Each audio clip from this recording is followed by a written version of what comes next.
જય ગુરુદેવ. ઋષિ ચિંતન ચેનલમાં સૌ સ્નેહીજનોને પ્રણામ. સૌનું હાર્દિક સ્વાગત કરવામાં આવે છે. આજનો વિષય છે પૂજાપાઠનું તત્વદર્શન સમજો.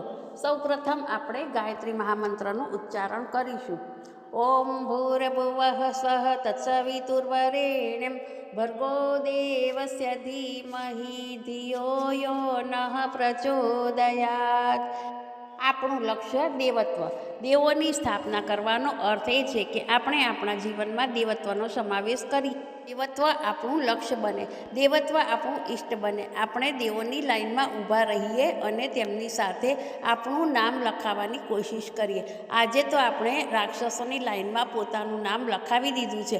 આપણા વિચાર, આપણા કર્મો, આપણી ઈચ્છાઓ, કામનાઓ, ભાવનાઓ, આપણો અભ્યાસ, આપણી ટેવો એ બધું જ એવું નકામું છે કે આપણને જોઈને કોઈ પણ માણસ આપણને નફરત જ કરે. આવી સ્થિતિમાં જો ભગવાનના દરવાજામાં આપણે જઈએ તો ધૃણા સિવાય આપણને બીજું શું પ્રાપ્ત થાય? મિત્રો, જો તમારે આધ્યાત્મિકતાનો લાભ લેવો હોય તો તમારે દેવતાઓ જેવું સ્વરૂપ ધારણ કરવું પડશે.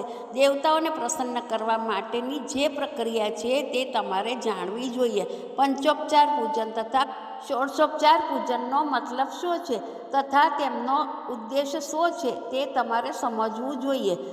મિત્રો, પંચોપચાર અથવા ષોડશોપચાર પૂજન કરીને દેવતાઓને પ્રસન્ન કરવામાં આવે છે.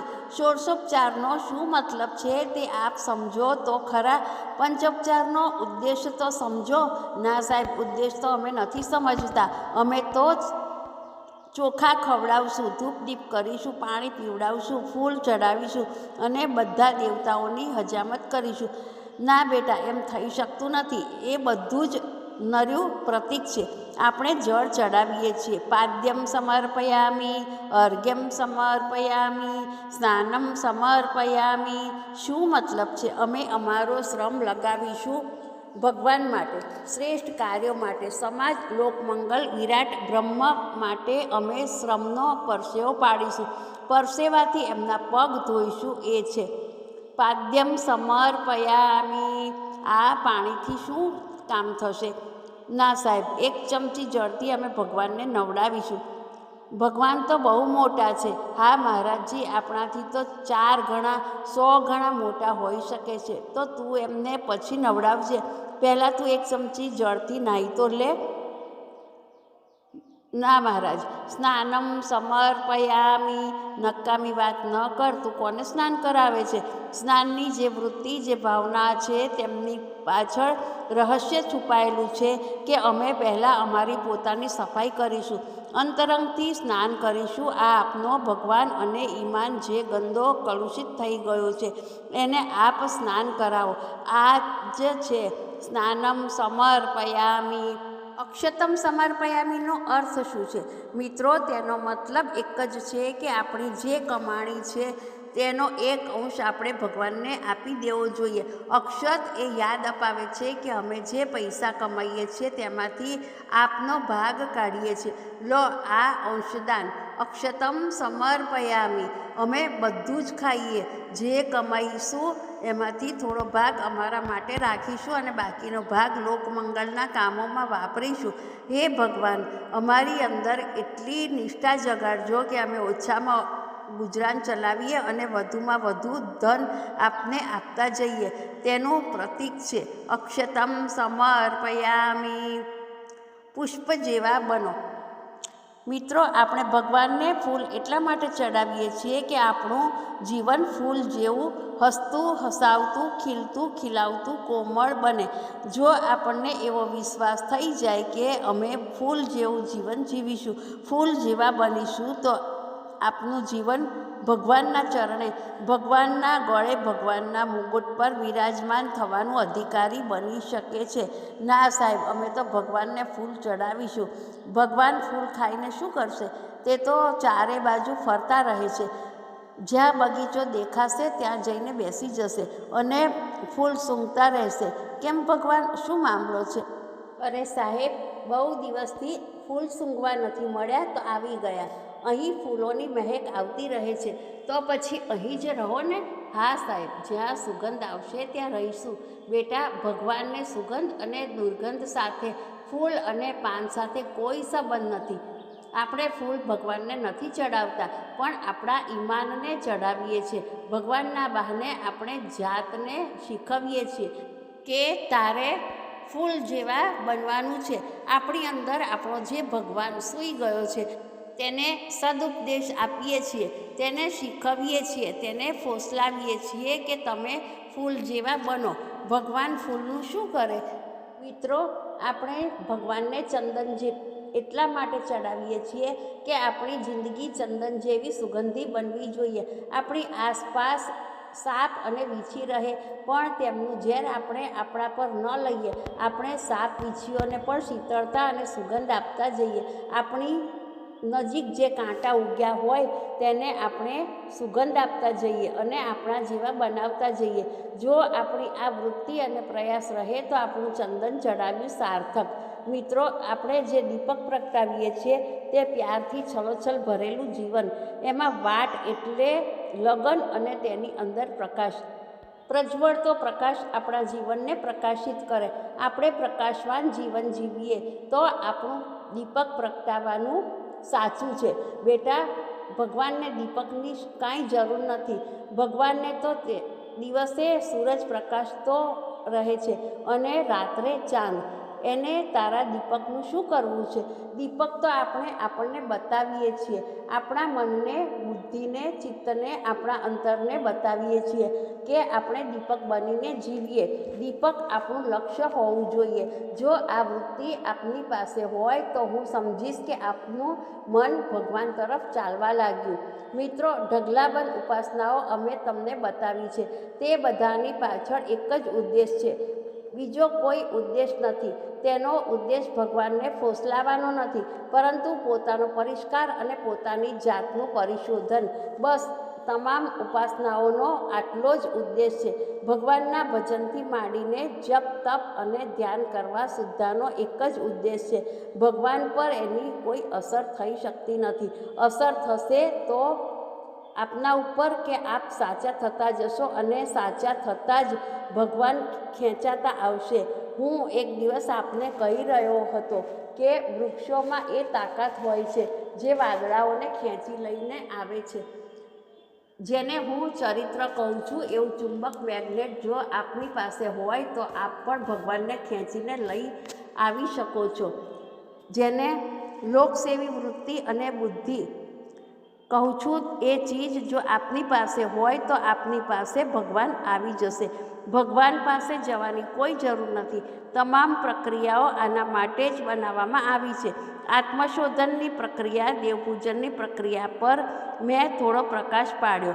જપ શું છે? જપ છે બેટા રટણ. જપ કોને કહે છે?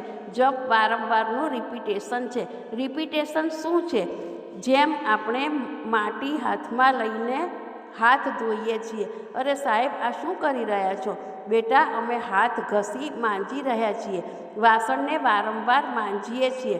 જપ એટલે રિપીટ કરવું. વારંવાર કેમ કરીએ છીએ? જેમ પથ્થર પર દોરડું ઘસવાથી નિશાન પડી જાય છે. આપણું દિલ પથ્થર જેવું છે. એના પર રામ નામનું દોરડું વારંવાર ઘસીએ છીએ. વારંવાર ગાયત્રી મંત્રનો જપ કરીએ છીએ. 24,000 ગાયત્રી મંત્રનો જપ કરીએ છીએ, જેથી આ પથ્થર જેવા દિલ પર નિશાન પડે. આપણે વારંવાર સાબુ લગાડીએ છીએ. એનો શું અર્થ છે? બેટા, એ રિપીટેશન થઈ રહ્યું છે. આપણે વારંવાર કપડાં ધોઈએ છીએ. અરે, એવા ધોયા કે કપડાં પર પાણી નાખ્યું અને નીચોવી નાખ્યા? ના, કપડાં ચોખ્ખા કરવા માટે ઘસવાનું પણ જરૂરી છે. આ રિપીટેશન છે. મિત્રો, રિપીટેશન એટલે પોતાની જાતની ધોલાઈ. હું જ્યાં સુધી સમજું છું ત્યાં સુધી જપનો અર્થ આ જ છે અને આ જ હોવો જોઈએ. આપણે ભગવાનને વારંવાર પોકારીએ છીએ. જેને આપણે ધોઈ નાખ્યો છે તેને આપણે યાદ કરીએ છીએ કે અમારો હીરો ખોવાઈ ગયો છે, અમારું જીવન, અમારો પ્રાણ ચાલ્યો ગયો. એટલા માટે આપણે ભગવાનને, ગાયત્રી માતાને વારંવાર પોકારીએ છીએ. સીતાજીને રાવણ હરી ગયો હતો. રામચંદ્રજી અનેક જગ્યાએ પોકારતા ફર્યા, સીતા, સીતા, સીતા. હજારો વાર તેમણે પોકાર્યા. વૃક્ષોને, વેલીને, પાંદડાને પૂછ્યું. રિપીટ કરતા રહ્યા વારંવાર, સીતા, સીતા, સીતા. રાત દિવસ સીતા, સીતાની બૂમો પાડી રહ્યા હતા કે મારી સીતાને કોણ હરી ગયું, મારા ઈમાનને કોણ ચોરી ગયું, મારી આસ્થા ચાલી ગઈ, મારું લક્ષ્ય, મારો આદર્શ ચાલ્યો ગયો. બેટા, અમારું બધું જ ચાલ્યું ગયું.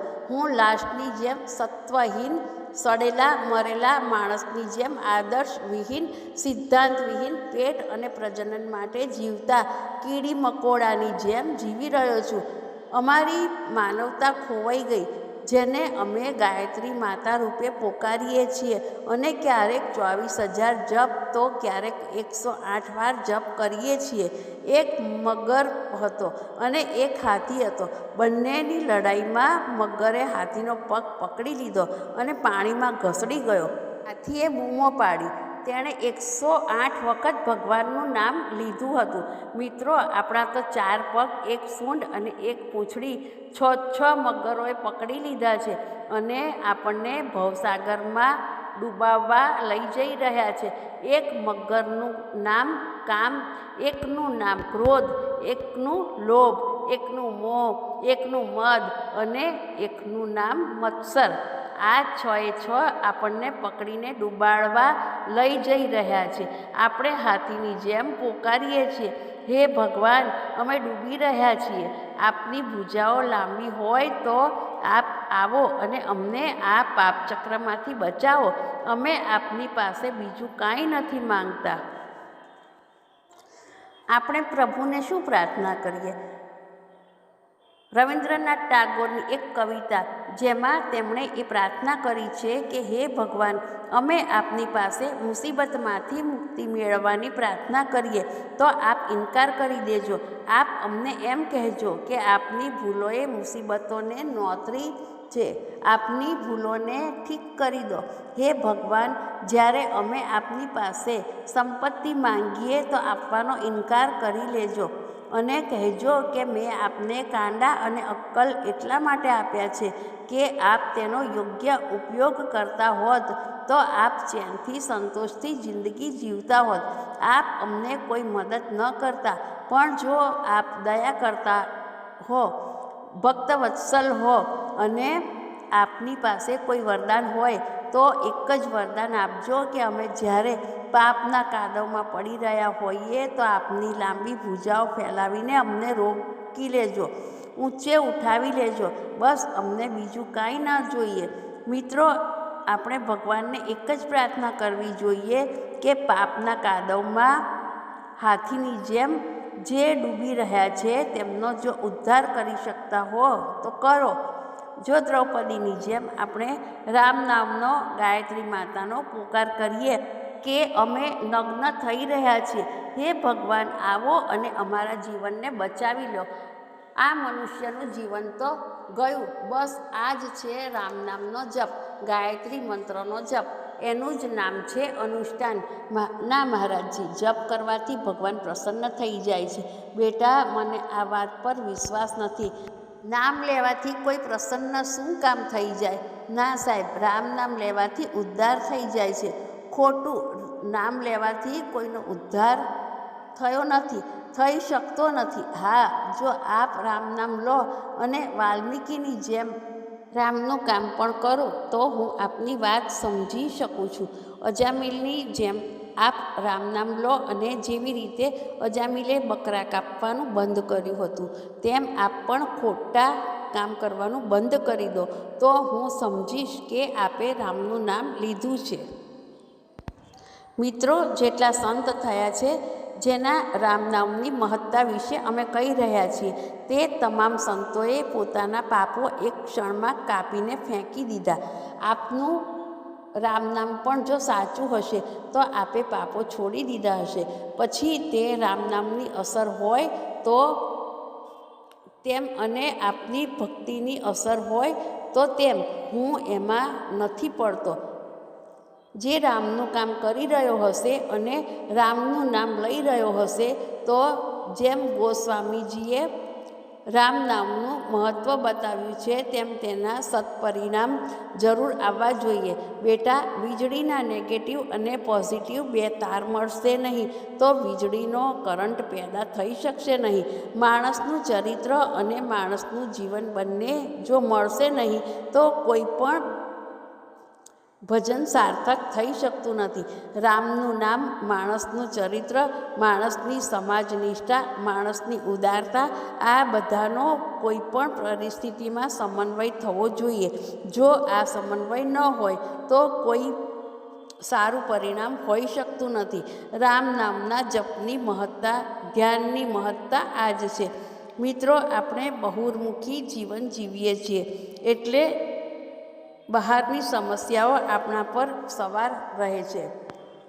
અત્યારે આપણે આંખ બંધ કરીને ધ્યાન કરીએ છીએ તો આપણને બહારની ચીજો દેખાય છે. જે શક્તિ, સંપત્તિ, વિભૂતિ, જે ચમત્કાર ભીતર ભરેલા પડ્યા છે તે આપણને દેખાતા નથી. ઝાડનો બહારનો ભાગ આપણને દેખાય છે, મૂળ દેખાતા નથી. જીવનની પ્રગતિ, જીવનની શાંતિ, જીવનની ઉન્નતિના મૂળ આપણી અંદર છે. મૂળને શોધો, મૂળને ખોદો, મૂળમાં ખાતર, પાણી નાખો, જેથી આપનું ઝાડ વધવા માંડે, ફૂલવા ફાલવા માંડે. મૂળ આપણી અંદર છે પણ તે દેખાતા નથી. કસ્તુરી આપણી અંદર છે, બહાર નથી. ધ્યાનથી આપણે આપણા બહિર્મુખી જીવનને અંતર્મુખી બનાવીએ છીએ અને ભીતરના ભગવાનને શોધીએ છીએ. આપણું ચરિત્ર અને આપણું ભવિષ્ય જોવાની કોશિશ કરીએ છીએ. ધ્યાનનો ઉદ્દેશ છે કે આપણે આપણી અંદર જોઈએ અને આપણે જે ખોઈ નાખ્યું છે, જે ભૂલાવી દીધું છે તે ક્યાં છે તે શોધીએ. આપણી સામે મોટી મૂંઝવણ છે કે જે આપણી શાંતિ હતી, સિદ્ધિ હતી, તે ક્યાંક ચાલી ગઈ, ખોવાઈ ગઈ. આપણે તેની શોધ કરીએ છીએ કે તે કોણ લઈ ગયું, તેને આપણે ક્યાં ભૂલી ગયા, ક્યાં ભટકી ગયા. મેળામાં આપણે કેવી રીતે ખોવાઈ ગયા, આપણું નામ કેવી રીતે ભૂલી ગયા, રસ્તો ક્યાં ભૂલી ગયા. અત્યારે તો એ પણ ખબર નથી કે આપણે ક્યાંથી આવ્યા છીએ ને ક્યાં જઈ રહ્યા છીએ. આપણું લક્ષ્ય ભૂલી બેઠા, દિશા ભૂલી બેઠા. મેળામાં એવા મશગુલ થઈ ગયા કે તમાશો જોયો તો ત્યાં ઊભા રહી ગયા, નાચનારને જોયો તો ત્યાં ઊભા રહી ગયા, જાદુગરને જોયો તો ત્યાં ઊભા રહી ગયા, મીઠાઈ જોઈ તો ત્યાં ઊભા રહી ગયા, મેળામાં જ ખોવાઈ ગયા. અરે અભાગી, તારે ક્યાં જવાનું છે? ધ્યાન કર, ક્યાંથી આવ્યો છે ને ક્યાં જવાનું છે. મિત્રો, ધ્યાનની આ પ્રક્રિયા ભગવાનને પ્રસન્ન કરવા માટે નથી. ધ્યાનમાં ભગવાન આવે છે કે ન આવે તેનો કાંઈ અર્થ નથી. આપનો એ મતલબ હોવો જોઈએ કે અમારું ધ્યાન અમારા જીવન તરફ છે કે નહીં, લક્ષ્ય તરફ છે કે નહીં. બેટા, ધ્યાનનો મતલબ એટલો જ છે.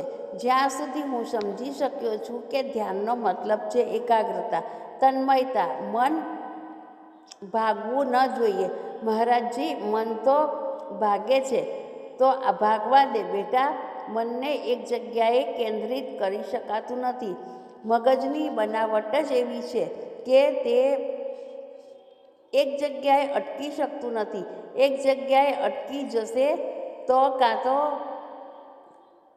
સમાધિસ્થ થઈ જશે અથવા તો પાગલ થઈ જશે. માણસનું મન અટકવાના હિસાબે બનાવવામાં આવ્યું નથી. ધ્યાનમાં આપણે જે ગણેશજીની મૂર્તિ બતાવીએ છીએ તે ફક્ત એટલા માટે કે આપણે આપણું ધ્યાન ગણેશજીની સૂંઢ, ગણેશજીની ઉદર, ગણેશજીનો અંકુશ, ગણેશજીનો લાડુ, ગણેશજીના દાંત, ગણેશજીની ફાંદ, ગણેશજીની આંખો, આ બધા જ મનને એક નાનકડી સીમામાં ફેરવ્યા કરે. બસ આટલા માટે જ ચિત્ર કે મૂર્તિ બનાવવામાં આવી છે. મન અટકી શકે છે? ના, મન અટકશે નહીં. મીરાનું મન પણ અટક્યું નથી, રામકૃષ્ણ પરમહંસનું પણ અટક્યું નથી, કે ચૈતન્ય મહાપ્રભુજીનું પણ અટક્યું નથી. દર વખતે કહેતા રહેતા હતા, ઘાયલ કીકત ઘાયલ જાને. જો કોઈ ઘાયલ હોય. વૈજ્ઞાનિકનું મન પણ અટકતું નથી. એકાગ્ર તો થાય છે પરંતુ એક દિશામાં વિચારતું રહે છે કે આ કેમિકલ આમાં ભેળવી દઈશું તો આ બનશે. મન એકાગ્ર છે બેશક, પણ પોતાના વિષયમાં વેગથી ચાલી રહ્યું છે. આપ ધ્યાનથી મનને એકાગ્ર કરો, પરંતુ આપની દિશા અને ધારા વિશે વિચાર કરો. આપણા જીવને ક્યાં ચાલવાનું છે, આપણે શું બનવું છે, ક્યાં જવું છે. જે વખતે આપ આપના લક્ષ્ય વિશે એક જ વિષય પર વિચાર કરી રહ્યા હશો, આપના ચિંતન મનન તન્મય થઈને ચાલી રહ્યા હશે. જીવન લક્ષ્ય મહાનતા પ્રાપ્તિ અંગે આપ પ્લાનિંગ કરી રહ્યા હશો. ત્યારે હું સમજીશ કે આપ ધ્યાનમાં સમાધિમાં છો. હું જ્યારે લેખ લખવા બેસું છું તો એટલો તન્મય થઈ જાઉં છું કે આપ મારી બાજુમાંથી પસાર થઈ જાઓ તો પણ મને ખબર નથી પડતી કે કોણ આવ્યું અને કોણ ગયું. હું ધ્યાનમગ્ન રહું છું, પરંતુ તે વખતે મારું મગજ એટલું વેગથી ચાલતું હોય છે કે એક સેકન્ડમાં જ હજારો સંદર્ભો આવી જાય છે. મારું મગજ એ વખતે એટલું એક્ટિવ સક્રિય હોય છે કે જો આપ જુઓ તો એમ કહો કે આ વખતે તો એમણે હદ કરી નાખી. ભમરડો ફરે છે તો લાગે છે કે તે અટકી ગયેલો છે, પરંતુ તે એટલો વેગથી ફરે છે કે આપણને ખબર પડતી નથી. મિત્રો, ધ્યાનનો અર્થ એ છે કે આપ ચિંતન મનન એટલું વેગથી કરો કે આજની દુનિયાથી આપ આપને અલગ કરી લો અને પોતાના જીવન વિશે, પોતાના લક્ષ્ય વિશે, પોતાના પરિષ્કાર અંગે આટલા વધારે ઊંડા ઉતરી જાઓ કે તે સિવાય બીજી કોઈ ચીજ સમજાય જ નહીં. મિત્રો, આ ધ્યાનની પ્રક્રિયા છે. ના સાહેબ, ધ્યાનથી અમારું મન ભાગી જાય તો ભાગવા દો. તેનાથી આપના ધ્યાનમાં કોઈ ફેર પડવાનો નથી. કેવી રીતે? ચાલ, હું રીત બતાવું છું. આપનું મન જ્યાં પણ ભાગી જાય, આપ એમ માનો કે આ ભગવાનનું રૂપ છે, આ સંસાર છે. પ્રત્યેક જગ્યાએ તે વિરાટ બ્રહ્મ છે. તેનાથી બહાર તો મન ક્યાંય નહીં જાય. ના મહારાજજી, રહેશે તો એમાં જ. તો બસ એમ માની લો કે આખું જગત વિરાટ બ્રહ્મ છે અને મન બ્રહ્મની પરિક્રમા કરી રહ્યું છે અને બ્રહ્મમાં ફરી રહ્યું છે. પછી ભલે તે ઝાડ હોય, પાણી હોય, પહાડ હોય કે સિનેમાઘર હોય, બધી જગ્યાએ એમ માનીને ચાલો કે આ ભગવાનનું સ્વરૂપ છે. આખી સૃષ્ટિમાં બ્રહ્મસત્તા સમાયેલી છે અને આપણું મન જ્યાં પણ જઈ રહ્યું છે ત્યાં બ્રહ્મના દર્શન કરી રહ્યું છે. ચાલવા દો મનને, ક્યાં જશે? મન એકાગ્ર થતું નથી અને તમારે એની જરૂર પણ નથી. આપ તો આપના લક્ષ્ય અને આપના ઉદ્દેશ ઉપર ચિંતન મનનમાં, સ્વાધ્યાય અને સત્સંગમાં એટલા તન્મય થઈ જાઓ કે આપના જીવનની દિશાધારા વિશે વિચાર કરવા સિવાય બીજો કોઈ વિચાર જ ન આવે. બસ સમજી લો કે આપનો ધ્યાનનો ઉદ્દેશ પૂરો થઈ ગયો.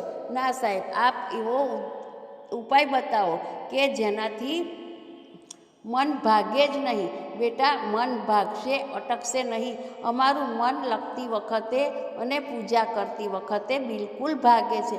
પૂજા કરતી વખતે અમારું મન એટલું સક્રિય હોય છે કે આપ તે ખોલીને જરા જોઈ જુઓ. ભગવાનની પાસે ભગવાનનું સામીપ્ય અને ભગવાનનો પ્રેમ અને અમારું સમર્પણ વગેરેના ભાવ અમારી અંદર એટલા બધા ઉઠે છે કે અમે કાંપવા લાગીએ છીએ. વિચારોને બંધ કરી દો. ના, વિચારો બંધ થઈ શકતા નથી. વિચારોને દિશા આપો, ધારા આપો. બસ એ જ ધ્યાન છે. સોહમ એકોહમ.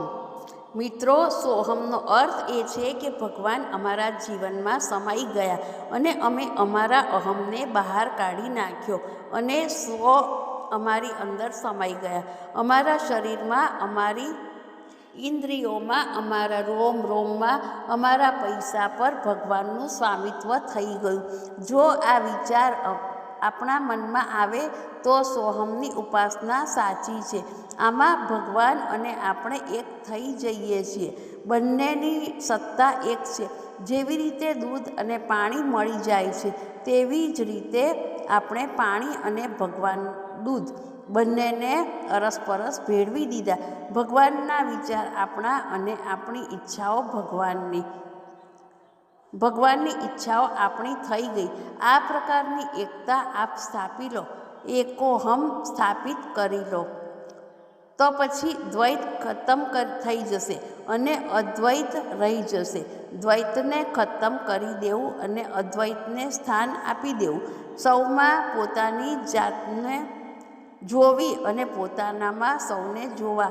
અદ્વૈતની આ જ વૃત્તિ સોહમની ઉપાસના છે. મિત્રો, પોતાની અંદરથી જ રસપાન કરવાને ખેચરી મુદ્રા કહે છે. મસ્તિષ્કના મધ્યમાં આવેલું સહસ્ત્રાર આપણો બ્રહ્મલોક છે. આ બ્રહ્મલોકમાં ક્ષીરસાગર ભરેલો છે. કૈલાસ પર્વત પણ છે. તેમાં જ શેષ સાઈ વિષ્ણુ સૂતેલા છે. આપણા શ્રેષ્ઠ વિચારો રૂપે તેનું આપણે આપણી જીવા દ્વારા આનંદ અને ઉલ્લાસ રૂપે ધ્યાન કરીએ છીએ. આ જ ખેચરી મુદ્રા થઈ જાય છે. આ ઉપાસનાનું અંતિમ ચરણ અને અંતિમ બિંદુ છે. પ્રારંભિક ચરણ અને પ્રારંભિક બિંદુની શરૂઆત જ્યાં મેં તમને 45 મિનિટની ઉપાસનાના અંતે સમર્પણ યોગ શીખવ્યો છે ત્યાંથી થાય છે. જળપાત્ર લઈને આપણે સૂર્ય ભગવાનની સામે જઈને જળ ચડાવીએ છીએ. એનો અર્થ શું છે? બેટા, સૂર્યનારાયણ તો કેટલા લાંબા પહોળા છે. તેમની સામે આપણે જે થોડુંક પાણી ઢોળી રહ્યા છીએ તેનાથી તેમને શું ફાયદો થશે? એટલા પાણીને ત્યાં સુધી પહોંચતા કેટલો સમય લાગશે? જો ચંદ્રમાની જેમ રોકેટ દ્વારા સૂરજ સુધી પાણી મોકલીશ તો પણ તેમના સુધી પહોંચતા વર્ષો લાગશે. ત્યાં સુધી તેઓ તરસ્યા રહેશે, તેમના તો પ્રાણ નીકળી જશે. બેટા, તેનો એવો અર્થ નથી. તેમને પાણીની જરાક પણ જરૂર પડશે તો થોડીક આગ કાઢશે અને સમુદ્રનું બધું પાણી વરાળ બનાવીને પી જશે. તેમની પાસે તેમની વ્યવસ્થા છે. તારા પાણીથી તેમને કંઈ નહીં થાય. હવે આપણે જોઈશું સૂર્યાર્ઘ્ય શાના માટે. સાથીઓ, સૂર્યનારાયણ તો એક જ વાત ઈચ્છે છે, એ સૂર્યરૂપી પ્રકાશને, સૂર્યરૂપી ભગવાનને આપણે આપણા જીવનનું જળ સમર્પિત કરીએ. લોટામાં અંદર જે કાંઈ પણ જળરૂપી સંપદા કેદ છે તેને આપણે ખાલી કરીએ અને ભગવાનને ચડાવીએ છીએ. જ્યારે આપણે જળ ચડાવીએ અને પોતાની જાતને ભગવાનને સોંપી દઈએ છીએ તો તેનું શું પરિણામ આવશે? તેનું એ પરિણામ આવશે કે આપણા મનમાં એ ભાવ આવશે કે આપણા જીવનનું જળ વરાળ બની જાય, ફેલાઈ જાય, ઢોળાઈ જાય અને ક્યાંક પણ ઝાકળના ટીપા બનીને ટપકે અને શીતળતા લઈને જાય, ગંધાઈ ન જાય. આ નાનકડા ઘડામાં ગંધાઈ ન જાય. અમારી અક્કલ, અમારી સંપત્તિ, અમારો શ્રમ આ નાનકડા ઘડાની અંદર જ રહીને સડી ન જાય. તેને અમે ફેલાવી લઈએ અને તેને ઉદાત્ત બનાવતા જઈએ તો સમજવું કે સૂર્ય ભગવાનને અર્ઘ્ય ચડાવવાનો ઉદ્દેશ પૂરો થઈ ગયો. સમર્પણનું શિક્ષણ. મિત્રો, સૂર્ય ભગવાનને અર્ઘ્ય ચડાવવા વિશે રવિન્દ્રનાથ ટાગોરની એક કવિતા મને વારંવાર યાદ આવતી રહે છે અને હું તે ખૂબ પ્રેમથી સાંભળ્યા કરું છું. રવિન્દ્રનાથ ટાગોરે ગાયું છે, હું ગયો દરવાજે દરવાજે ભીખ માંગવા માટે, અનાજથી ભરી દીધી છે મેં જોડી, એક આવ્યો ભિખારી, તેણે ફેલાવ્યો હાથ, મને પણ દઈ દે જે હો તારી પાસ. મેં ખૂબ કંજુસાઈથી, ખૂબ હિંમત ભેગી કરીને એક દાણો કાઢીને તે ભિખારીની હથેળી પર મૂક્યો. ભિખારી એ દાણો લઈને હસતો હસતો જતો રહ્યો. હું આવ્યો મારે ઘેર અને મેં જોયું એક મોટો સોનાનો દાણો એ અનાજની વચ્ચે પડેલો હતો. હું સમજી ગયો કે એ સોનાનો દાણો ક્યાંથી આવ્યો. રવિન્દ્રનાથે ગાયું, હું માથું પછાડીને પસ્તાયો કે મારી જોડીના બધા દાણા કેમ એ ભિખારીના હાથમાં ન આપી દીધા, જેથી મેં મારી જોડીના બધા જ દાણા સોનાના થઈને આવી જાત. મિત્રો, જેમણે પોતાના દાણા ભિખારીના હાથમાં મૂક્યા, ભગવાનના હાથમાં મૂક્યા, તેમના દાણા લાખો ગણા અને સોનાના થઈને આવી ગયા. ગાંધીના દાણા સોનાના થઈને આવી ગયા. બુદ્ધના દાણા સોનાના થઈને આવી ગયા. નાનકના દાણા સોનાના થઈને આવી ગયા. સુદામાના દાણા સોનાના થઈને આવી ગયા અને અમારા દાણા સોનાના થઈને આવી ગયા. મિત્રો, આ જ પરંપરા રહી છે. આ જ છે સમર્પણ યોગ. આ જ છે ભગવાનની બેંકમાં જમા કરવું. આ જ છે આપણે પોતાની જાતને ખાલી કરવી. ફરીથી ભરાઈ જવા માટે આનાથી ઓછામાં કાંઈ થતું નથી અને આનાથી નાનો કોઈ સિદ્ધાંત હોતો નથી. આ જ છે એ શિક્ષણ જે સમર્પણ યોગના નામે, સૂર્ય ભગવાનને જળ ચડાવવાના નામે અમે આપને શીખવીએ છીએ. ચાહે દેવપૂજનની પ્રક્રિયા હોય, ચાહે આત્મશોધન હોય, ચાહે જળ ચડાવવાનું હોય કે કોઈ બીજી પ્રક્રિયા કેમ ન હોય, બધાનો ઉદ્દેશ ફક્ત એક જ છે કે વ્યક્તિ પોતે પોતાને જુએ અને પોતે પોતાને સમજે, પોતાની સમીક્ષા કરે અને પોતાને સુધારે. મિત્રો, જો આપણે આપણી જાતને સુધારી શકીએ તો આપણી જિંદગીની દરેક સમસ્યા ઉકેલાતી જોવા મળશે. ભગવાન, જેને અમે ખોટું સમજીએ છીએ, તે પણ સત્ય સ્વરૂપે સામે આવે. અધ્યાત્મનું આ જ શિક્ષણ છે, આ જ સિદ્ધાંત છે અને આ જ છે પૂજાપાઠની ફિલોસોફી. મને આશા છે કે આપ આ સમજવાનો પ્રયત્ન કરશો.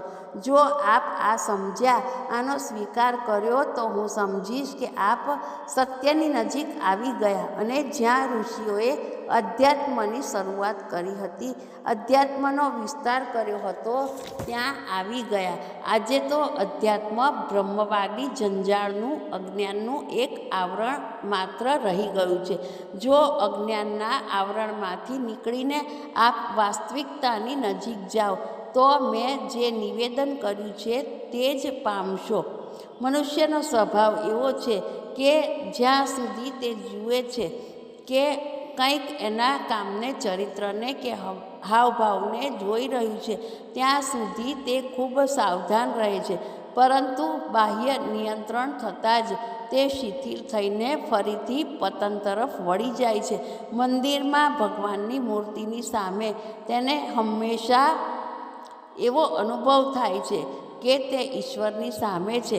પરમાત્મા તેના કાર્યો તથા વિચારોને બરાબર જોઈ રહ્યા છે. તેથી તેને ચિત્તશુદ્ધિ કરવામાં મદદ મળે છે. મૂર્તિ ચિત્તશુદ્ધિ કરવામાં પરમેશ્વરનું પ્રત્યક્ષ પ્રતિનિધિત્વ કરે છે. જે ભારતીય ઋષિઓએ ભગવાનની મૂર્તિની કલ્પના કરી હતી, તેઓ મોટા મનોવૈજ્ઞાનિકો હતા. તેમના આ ઉપાયથી ભોળા તથા ભાવુક લોકોના ચિત્તની શુદ્ધિ થતી. મનુષ્યે પોતાની સાત્વિક પ્રવૃત્તિઓ, કળા અને સૌંદર્ય વૃત્તિનું સંપૂર્ણ પ્રદર્શન મંદિરોમાં કર્યું છે. મૂર્તિમાં ભગવાનની ભાવના અને પોતાની શ્રદ્ધાની સ્થાપના કરીને તેમણે આત્મિક વિકાસ કર્યો છે. આચાર્ય વિનોબા ભાવેએ લખ્યું છે, જો મૂર્તિ ન હોત તો બગીચામાંથી ફૂલ તોડીને માણસ તેને સૂંઘત, પરંતુ સાત્વિક ભાવનાને કારણે તે ભગવાનની મૂર્તિ પર ફૂલ ચડાવીને પોતાની સુગંધની વાસનાને સંયમિત અને ઉન્નત બનાવે છે. આમ પોતાની વાસનાને ઉન્નત, શુદ્ધ તથા સંયમિત કરવા માટે ભગવાનને સમર્પણ કરવાની યુક્તિ આપણા ઋષિ મુનિઓએ શોધી કાઢી. રામદાસ સ્વામીજીએ એક જગ્યાએ લખ્યું છે, દેવાચૈ વૈભવ બાઢવાવે, ભગવાનનો વૈભવ વધારો. અલ્પજ્ઞ, અશક્ત તથા અજ્ઞાની મનુષ્ય ભગવાનનો વૈભવ કેવી રીતે વધારી શકે? તે મહાન છે. તે પોતે જ અપાર શક્તિઓનો સ્વામી છે. બીજી બાજુ આપણે રંક છીએ, અશક્ત છીએ તથા આપણી શક્તિઓ મર્યાદિત છે. પરંતુ આ ઉક્તિનું તાત્પર્ય એ જ છે કે આપણે એવા કાર્યો કરીએ તથા એવી ભાવના પ્રગટ કરીએ કે જે આપણા માધ્યમથી પરમપિતા પરમેશ્વરના મહત્ત્વને પ્રગટ કરે. પરમેશ્વરનો વૈભવ વધારવાની કોશિશ કરવામાં આપણે પોતે આપણા જીવનને ઉન્નત કરીએ છીએ અને તેને ઈશ્વરીય શક્તિઓથી ભરી દઈએ છીએ. મંદિરમાં કોઈ પ્રતિમાની સ્થાપના કરીને તેને પોતાના કાર્યોના દ્રષ્ટા માનીને આપણે જે સદાચરણ કરીએ છીએ, આપણા કર્તવ્યને પૂર્ણ કરીએ છીએ, ભજન, પૂજન, સ્વાધ્યાય તથા પ્રાર્થના કરીએ છીએ, એ જ ભગવાનનો વૈભવ વધારનારી બાબત છે.